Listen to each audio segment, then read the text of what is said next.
Hello class 5th. So today we are going to begin the chapter number 12, that is the last chapter of our science, observing the sky. Now in the last chapter we have read about solar system. Alright, so look, it is a beautiful clear night. A student watches the brilliant display of stars up in the sky. She is fascinated and also curious. She wants to know why some stars appear bright and some very dim. अब आपने भी रात को देखा होगा, रात को हम जब देखते हैं स्काई में तो हमें बहुत सारे स्टार्स दिखाई देते हैं, लेकिन सभी स्टार्स सेम नहीं होते हैं. कुछ स्टार्स बहुत ब्राइट हैं जिनकी रोशनी बहुत तेज है, और कुछ बिल्कुल डिम हल्के से एक डॉट की तरह हमें दिखाई देते हैं. ठीक है ना. तो एक गर्ल है, वो रात को क्या कर रही है, स्काई वॉचिंग कर रही है, और वो देखती है कि कुछ स्टार्स जो है वो बहुत ब्राइट है, वो बहुत चमक रहे हैं, लेकिन कुछ स्टार्स कैसे हैं, बिल्कुल एक डॉट की तरह लग रहे हैं जो बहुत डिम है, जिनमें से ज्यादा रोशनी नहीं आ रही है. Are these stars really stationary और मूविंग इन द स्काई? क्या स्टार्स रुके हुए होते हैं एक जगह पे या मूव करते हैं स्काई में? नहीं पता हमें, तो हम इसके बारे में पढ़ेंगे. Are there any other celestial bodies that can be seen in the sky besides star? क्या स्टार्स के अलावा भी हमें कोई celestial bodies हैं जो दिखाई देती हैं आसमान में? ठीक है ना. तो इसके बारे में हम इस चैप्टर में पढ़ेंगे. Look, sky watching can be fascinating experience. It is best done at a place where there are no bright lights and atmosphere is clear without clouds and dust. देखो, अगर हमें स्काई वॉचिंग करनी है तो हमें क्या करना पड़ेगा, दो चीजें जरूरी है. एक तो ऐसी जगह हो जहां पे रोशनी कम हो, तभी स्टार्स की रोशनी हमें दिखेगी. ठीक है. और एक क्या हो, हमारे पास में जो स्काई है वो क्लियर होना चाहिए. उस दिन बादल नहीं होने चाहिए, बहुत धूल मिट्टी नहीं होनी चाहिए, मतलब पोल्यूशन नहीं होना चाहिए. ठीक है ना. तो दो कंडीशंस हैं. एक तो नो ब्राइट लाइट्स, ऐसी जगह पे जाओ जहां पे बहुत ज्यादा रोशनी नहीं है. ठीक है.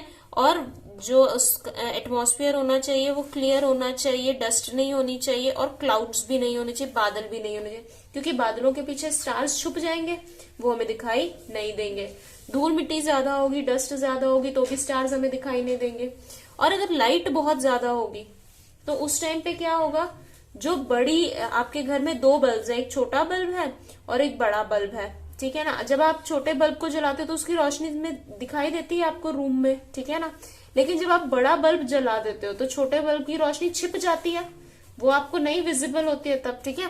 तो ऐसे ही अगर ब्राइट लाइट्स होंगी, चारों तरफ लाइट्स जल रही हैं बिल्डिंग्स के ऊपर, ठीक है ना, बड़ी बड़ी बिल्डिंग्स हैं, तो वहां पे स्टार्स देखने में बहुत दिक्कत होती है, वहां पे स्टार्स इजीली दिखाई नहीं देते हैं. ठीक है. नाउ देखो, observe the sky during day time and night time for 5 days. अभी एक छोटी सी एक्टिविटी है, इसमें हमने क्या करना है, दिन के टाइम पे और रात के टाइम पे 5 दिन के लिए हमने क्या करना है, स्काई देखना है. ठीक है ना. Record and draw pictures of object.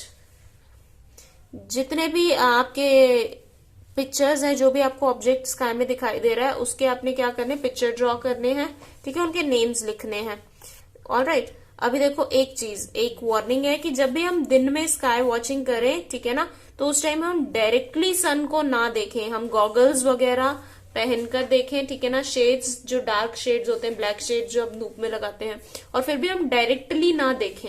Shades के बाद भी हम डायरेक्टली सन को ना देखें, स्काई को देखें लेकिन सन को ना देखें, क्योंकि सन की रोशनी इतनी ज्यादा होती है कि वो हमारी आंखों को क्या कर सकती है, नुकसान पहुंचा सकती है. Alright. Now day time. Day time में क्या होता है, objects that can be scene during the sky. First day, second day, third day, fourth and fifth day. ठीक है. दिन में जो चीजें आपको दिखाई दे रही है, क्या क्या दिखाई देंगे आपको दिन में? क्लाउड्स दिख रहा है, क्लाउड्स दिख रहा है. और क्या दिखाई देता है? सन दिखता है, सन, क्लाउड्स, दिस इज अवर सन, सन दिखाई दे रहा है हमें. और क्या दिखाई देता है दिन में? दिन में और चीजें दिखाई देती. कभी कभी देखा आपने इवनिंग टाइम में, जब पूरी तरह से अंधेरा नहीं हुआ है, उससे पहले ही मून दिखने लग जाता है आपको. और कभी कभी सुबह के टाइम पे जब सूरज निकल चुका है उसके बाद में भी हमें मून दिखता है. तो हो सकता है हमें 5 डेज में मून भी दिखा हो। तो ये आपने कंप्लीट करना है अपने आप से, ठीक है ना। 5 डेज ऑब्जर्व करो और फिर देखो कि क्या क्या दिखाई दे रहा है आपको। इसके बाद में रात को क्या दिखाई देंगे आपको? डेफिनेटली मून दिखाई देगा, मून तो दिखेगा ही। और क्या दिखेंगे? क्लाउड्स भी दिख जाते हैं अगर क्लाउड्स होंगे तो, ठीक है ना। रात को स्टार्स दिखाई देंगे। इसके अलावा क्या दिखेंगे आपको? स्टार्स दिखाई देंगे, ठीक है। और क्या दिखाई देता है? ये अब आप 2 चीजें आप फाइंड आउट करोगे कि और क्या दिखाई दे रही हैं, ठीक है।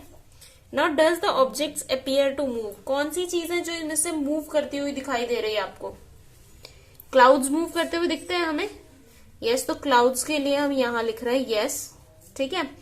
स्टार्स मूव करते हुए दिखाई देते हैं आपको? नहीं, ठीक है, अभी आपको दिखाई नहीं दे रहे हैं, लेकिन अभी हम बाद में पढ़ेंगे इसके बारे में, ठीक है। मून मूव करता है, मून मूव करता है। सन मूव करता है, तो सन मूव करता हुआ हमें दिखाई देता है, ठीक है ना। अभी देखो, compare and contrast your day sky and night sky. अभी हमने लिखना है कि कौन सी चीजें हमें दिन में दिख रही है, कौन सी सिर्फ रात को दिख रही है, और जो दोनों टाइम पे दिख रही है वो इस एरिया में, ठीक है ना। दोनों में कौन दिख रहा है आपको? मून दिख रहा है दोनों टाइम पे, ठीक है। क्लाउड्स दिख रहा है आपको दोनों टाइम पे, ठीक है। और यहाँ पे आपको डे टाइम में सिर्फ सन दिख रहा है, नाइट टाइम में सिर्फ स्टार्स दिख रहे हैं, राइट। तो मतलब कुछ चीजें ऐसी हैं जो हमें दोनों में दिखती हैं, डे में भी नाइट में भी, और कुछ ऐसी हैं जो आपको सिर्फ डे टाइम में दिखेंगी और कुछ जो सिर्फ नाइट टाइम में दिखेंगे, ठीक है ना। तो स्काई तो हमारा सेम ही है। Now look at the next thing,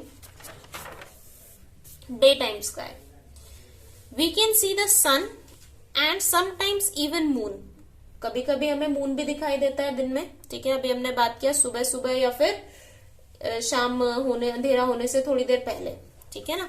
during the day time the sun dominates the day time sky with its brightness. अब सन जो होता है बहुत, उसकी जो रोशनी होती है बहुत ज्यादा होती है, वो ब्राइट बहुत ज्यादा है, इसीलिए डे टाइम में हमें सिर्फ सन की ही रोशनी वहां पे दिखाई दे रही है।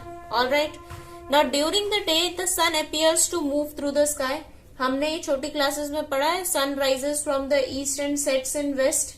सन ईस्ट डायरेक्शन से निकलता है और वेस्ट डायरेक्शन में जाके छिप जाता है, ठीक है। तो मतलब हमें क्या कंसेप्ट बताया गया है कि सन मूव कर रहा है। सन क्या कर रहा है? मूव कर रहा है। क्या एक्चुअली में सन मूव करता है? नहीं, सन एक्चुअली में मूव नहीं करता है, वो हमें लगता है कि मूव कर रहा है, क्योंकि हमारी अर्थ, देखो, इफ दिस इज एक सेंटर है, ठीक है ना, ये पेंसिल एक सेंटर है और ये यहाँ पर हम खड़े हुए हैं। अगर हम यहाँ पर गोल गोल घूमना स्टार्ट करेंगे, ठीक है ना, सर्कल्स लेना हम स्टार्ट करते हैं, हम गोल घूमते हैं अपने रूम में, गार्डन में, तो हमें क्या लगता है? आसपास के ट्रीज भी मूव कर रहे हैं, ठीक है ना, तो हमें ये पेंसिल भी मूव करते हुए दिखाई देगी। लेकिन क्या ये एक्चुअली में मूव कर रही है? नहीं, ये मूव नहीं कर रही है, ठीक है ना।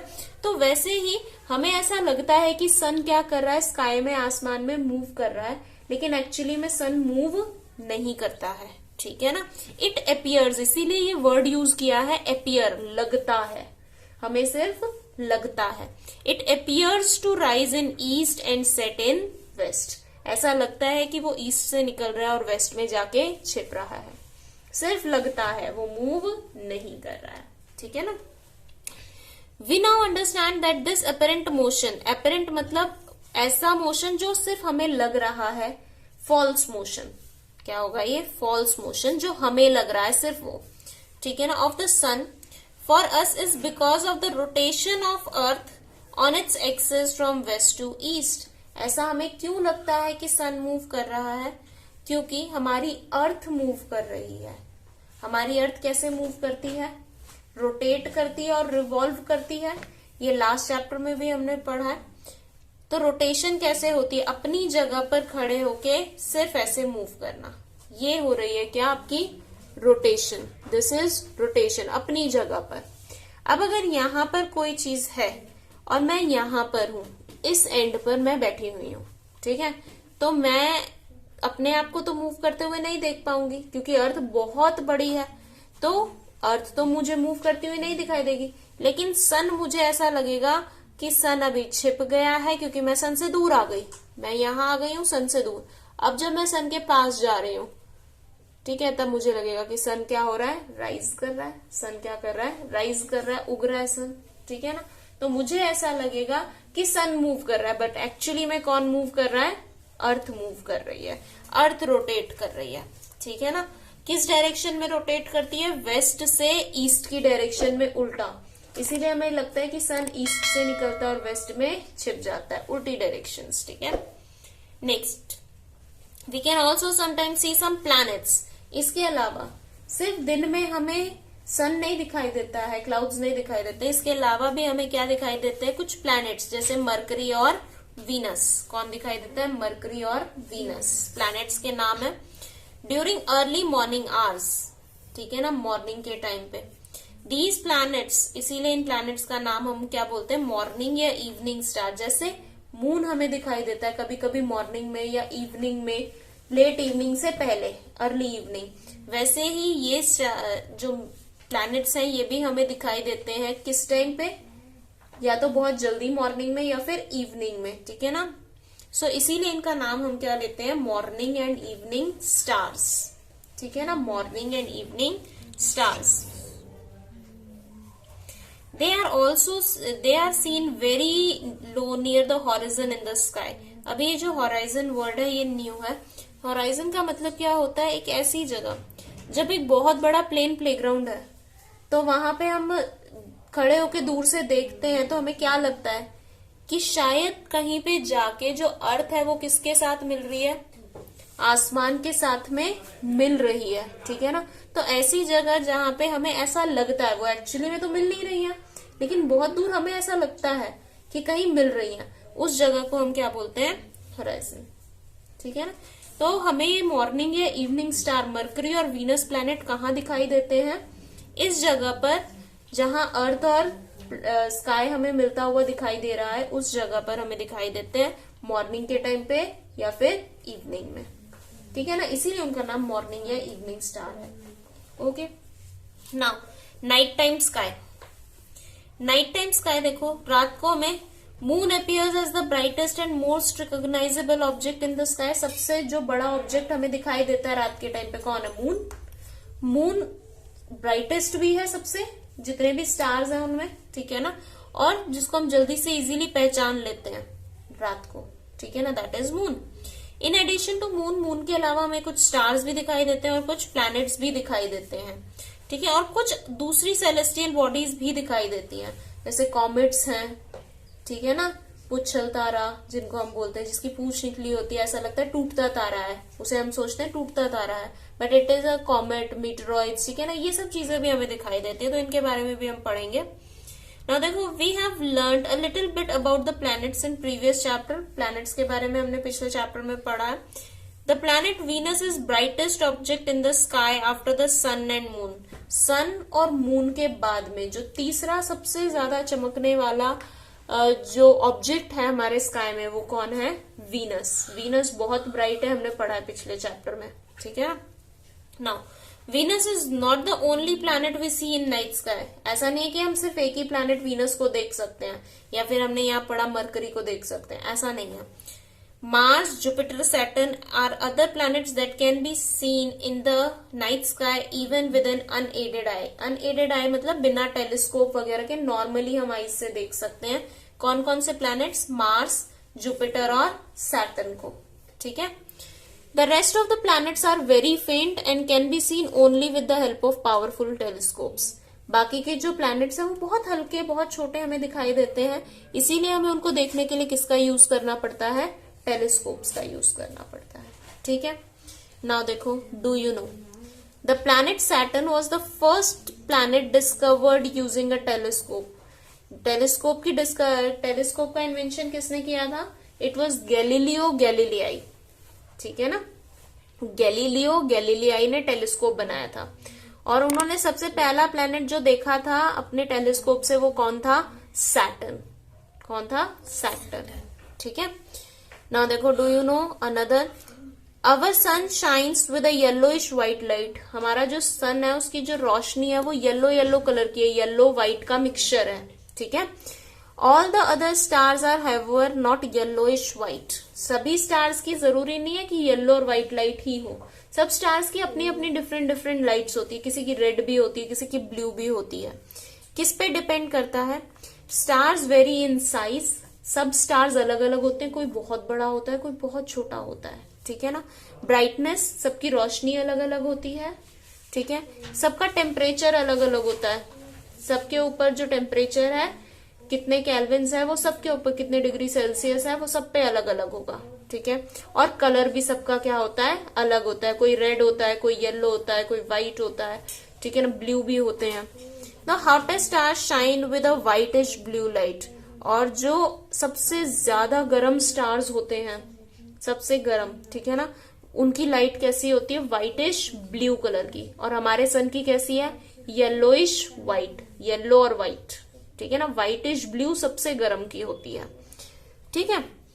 सो आज हम यहां तक करेंगे। Tomorrow will be doing stars, constellations and more. So if you have any doubt in this topic, comment below, and goodbye everyone and take care.